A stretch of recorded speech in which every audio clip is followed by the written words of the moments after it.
The Center for Democracy and Development Election Analysis Center has praised the Independent National Electoral Commission for its successful conduct of the Osun State Gubernatorial election. Professor Victor Adetula, an election analyst, made this known at a post-election briefing held in Abuja for the 2022 Osun State Governorship election. Adetula, who praised the officials of the commission for early arrival at polling units, also commended the commission for provision of facilities for people with special needs and the assistance given to them as they cast their ballot. He says the commission must improve on the gains made in the Osun elections as they prepare for the 2023 general elections. On the basis of data received from CDD field observers, CDD confirms that the collation process leading to the declaration of the governorship election result by Inec was smooth and free of hitches.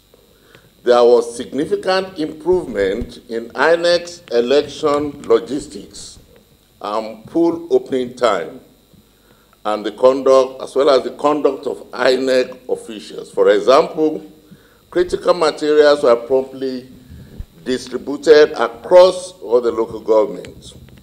Inec indicates that 827,218 votes were accredited out of 1,952,387 registered voters for the election, representing 42.37% turnout. This is an improvement over the 36.74% voter turnout recorded in the 2002 governorship election. And it's also a marginal improvement over the voters' turnout of 41.34% recorded in the 2018 Osun governorship election. In most of the polling units observed by CDD, observers across the 30 local government areas, Inec officials arrived early, some as early as 6:32 a.m., and started setting up their workplaces and removing posters of political parties. Only a few polling units reported late arrival of critical election materials. One of those isolated areas was the Ward 6, polling unit 6, Osun, where only 490 ballot papers were provided instead of 494 of accredited voters. However, Inec officials successfully resolved this issue to the satisfaction of the party's agent. Inec logistics and preparation, as well as the conduct of security agents, represent a marked improvement on the Ekiti State Governorship election. CDD observers reported substantial compliance with the provision for people with special needs, such as pregnant women and elderly voters, to cast their ballot first. In line with INEC guidelines, poll officials prioritize the elderly, pregnant women, and the disabled in most of the polling units.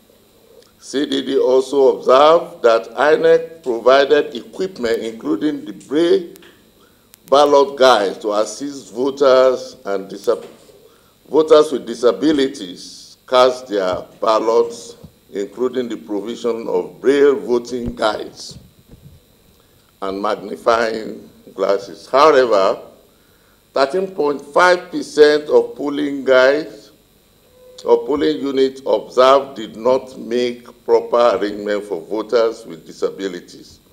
In terms of gender inclusion, CDD notes that there was no female governorship candidates in the election, and only 6 women contested as deputy governorship candidates. As Nigeria marches towards the highly anticipated 2023 general election, all stakeholders must sustain the synergies which have contributed to the vast improvement recorded in Osun and Ekiti states.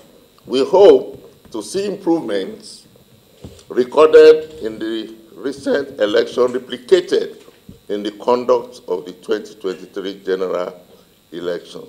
We have tried to identify that, but that work is not just for those who are involved in the management of the elections only, the Inec and others, but for, as I said when we started on Wednesday, it's a job for all Nigerians, because we must commit to making sure that we have credible elections in this country.